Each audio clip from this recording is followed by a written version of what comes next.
In this video, we're going to determine the number of zeros of a quadratic function.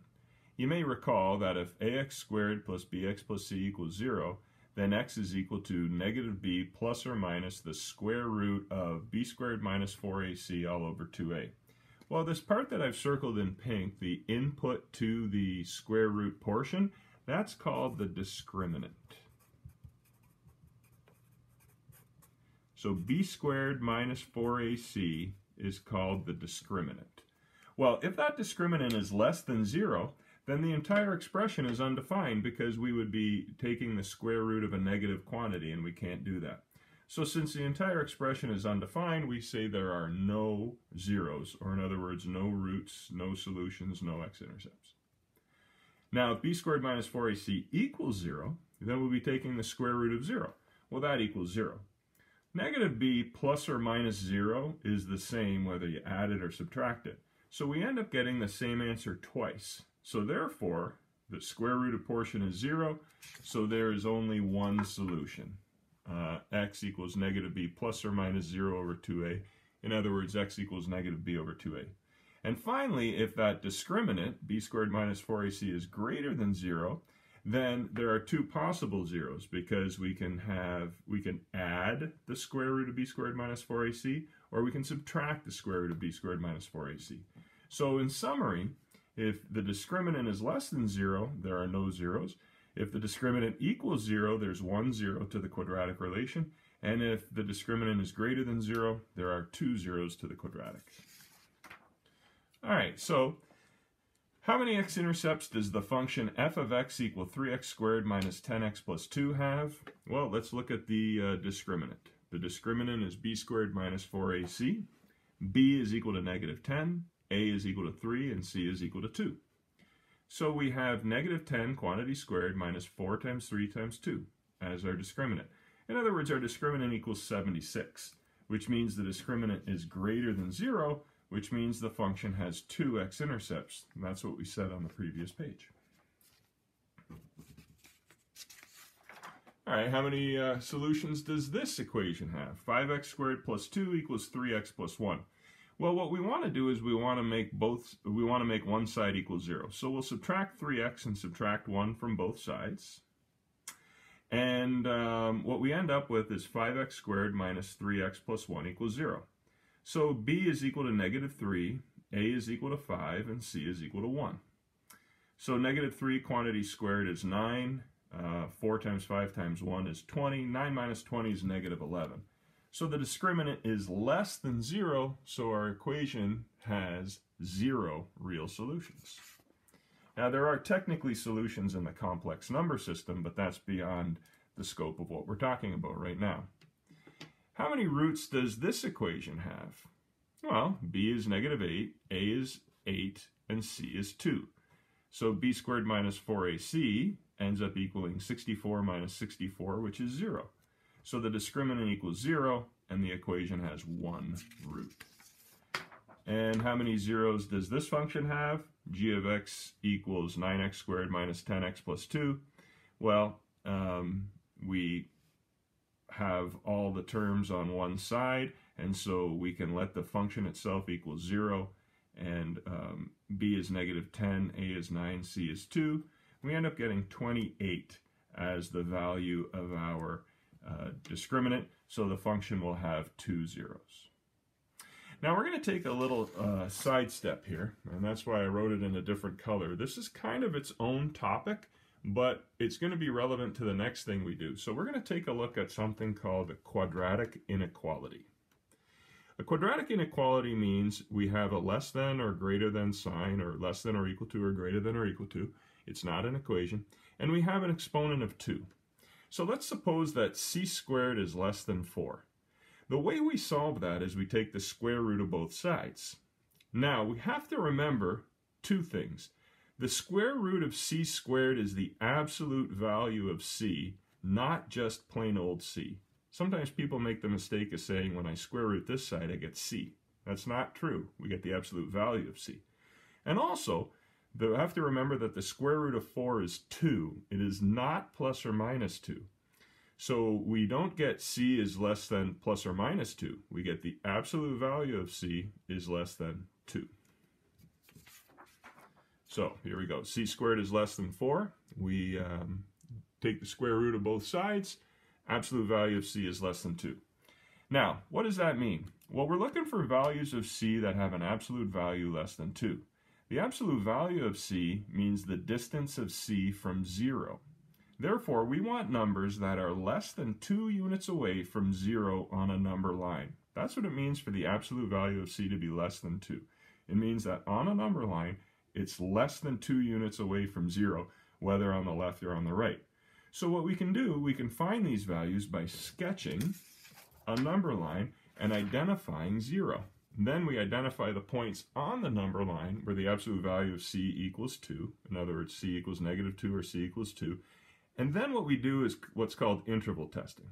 So again, let's go back. We've got the absolute value of c is less than 2. So what we do is we figure out, okay, where does the absolute value of c equal to? That's at -2 and at +2, because in both of these cases, we're 2 units away from 0. So we find the points where the absolute value of c is 2. Then we do interval testing. We plug a number in from here. Well, let's take the number, any number to the left of -2. Let's try -3. Is the absolute value of -3 less than 2? Absolutely not, because -3 is 3 units away. So the way interval testing works, all of the answers to the left of -2 are not true for what we're trying to solve. Now let's take a number in between -2 and 0. Let's try -1. Is the absolute value of -1 less than 2? Absolutely. -1 is 1 unit away from 2. So the distance of -1 from 2 is less than 2. Sorry, the distance of -1 from 0 is less than 2. So therefore the absolute value of -1 is less than 2. So that means because one of the numbers in this interval works, that means all of the numbers in this interval make this a true statement. Similarly, in here, pick any number in this interval. Let's try +1. The absolute value of +1 is less than 2. So this is a check mark as well. All the numbers in here and all the numbers in here make this be a true statement. And finally, let's take a number to the right of 2. Let's get silly. Let's take the number 8. 8 is way out here. Is the absolute value of 8 less than 2? Absolutely not. The absolute value of 8 is 8. So it's not less than 2. So we see that in this case, all of our valid answers are all those colored in pink. Any number in here will give you an absolute value less than 2. So therefore, this is our number line representing our solution set. So we can say our solution set is the set of all c, element of the reals, such that -2 is less than c is less than 2. In other words, if you give me any number in between -2 and 2, I promise you that that number, as you can see from this pink region, will be less than 2 units away from 0. In other words, any number in here will have an absolute value less than 2. Any number out here will have an absolute value greater than 2. And that's how you do quadratic inequalities. So why is that relevant to us? Well, let's take a look. Let's get back to our discriminant work. Let's determine the values of k such that x squared minus 10x plus k has one x-intercept. Well, in this case, we see that a is 1, b is -10, and c is the part unattached to any x's. In other words, the constant term, c is equal to k. So we know, because there's only one x-intercept, that the discriminant has to equal 0. So b squared minus 4ac has to equal 0. We plug in b and a and c, which is k, equaling 0. We get 100 minus 4k must equal 0, which means subtracting 100 from both sides, -4k must equal -100. So we know that k must equal 25. So the value of k that makes this have one x-intercept is 25. All right, now let's try one that leads us into a quadratic inequality. Here we go. Determine the values of k such that this expression has two solutions. Well, we see here a is equal to 4, and b is equal to the coefficient of x, which is k, and c is equal to 100. So since we have two solutions, we know that b squared minus 4ac has to be greater than 0. Okay? Well, b is equal to k, a is equal to 4, and c is equal to 100. So k squared minus 4 times 100 is greater than 0. That means k squared minus 1600 is greater than 0. This is a quadratic inequality. Quadratic because of that exponent 2, and inequality because of that greater than sign. All right, good enough. So now what we do is we say we have to get this 1600 on the other side. K squared is greater than 1600. We take the square root of both sides. The square root of k squared is the absolute value of k, and the square root of 1600 is 40. So we know the absolute value of k is greater than 40. Well, how do we solve that? Well, first thing we do is we set up our interval and we figure out where is the absolute value of k equal to 40. That's at negative 40 and at positive 40. Those are the two values that have an absolute value equal to 40 because they're both 40 units from 0. Then we do interval testing. If I pick a number to the left of negative 40, like negative 50, is the absolute value of negative 50 greater than 40? Yes, it's 50 units away from 0, so the absolute value is greater than 40. So this is true. It makes my absolute value inequality true. How about a number to the right of 40? Yeah, that makes that true as well. If I take a number like 100, any number to the right of 40, I could choose 41 if I want. The absolute value of that number will be greater than 40. So this is also true. But in between, we have the false region. Because if I pick a number in between negative 40 or 0, it'll be less than 40 units from 0. And if I pick a number in between 0 and 40, it'll be less than 40 units from 0. So in between here, I get only false answers.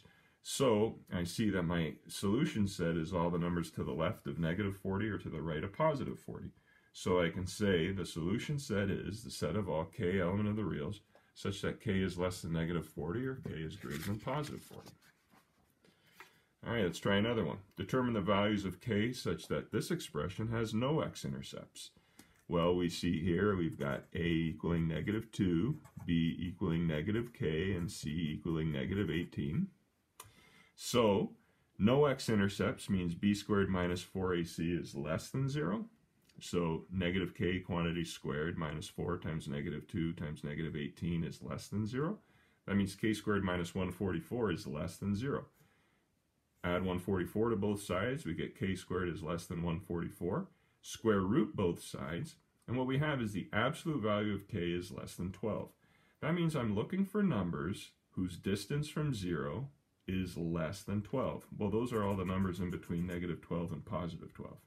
If I pick a number in here, its distance from 0 is less than 12. If I pick a number in here, its distance from 0 is less than 12. But if I pick a number out here, it's more than 12 units away from 0. And if I pick a number out here, it's more than 12 units away from 0. So the only values of k that are legitimate are in between negative 12 and 12. So I write my solution set, and I actually wrote that wrong. So let me just correct that. My solution set is all the values in between negative 12 and positive 12. So I made a mistake there originally. Glad I caught it right now. Okay, and last one here. Let's determine the values of k such that this expression has two x-intercepts. Well, we have here that obviously a is 5, that's the coefficient of x squared. B is negative 12, that's the coefficient of x. C is the part that's not connected to any x terms. So in this case, it's actually k plus 3. So C is k plus 3. So I see b squared minus 4ac must be greater than 0. So I just plug in b and a and c. And I distribute. The 4 times 5 is 20. Negative 12 quantity squared is 144. Distribute that 20 in, and I get here. Collect the 144 with the negative 60. I get 84 minus 20k is greater than 0. So that means that negative 20k is greater than negative 84. So we divide both sides by negative 20, but remember when you divide both sides by a negative, you have to change the direction of the inequality. Well, negative 84 over negative 20 can simplify to 21 over 5.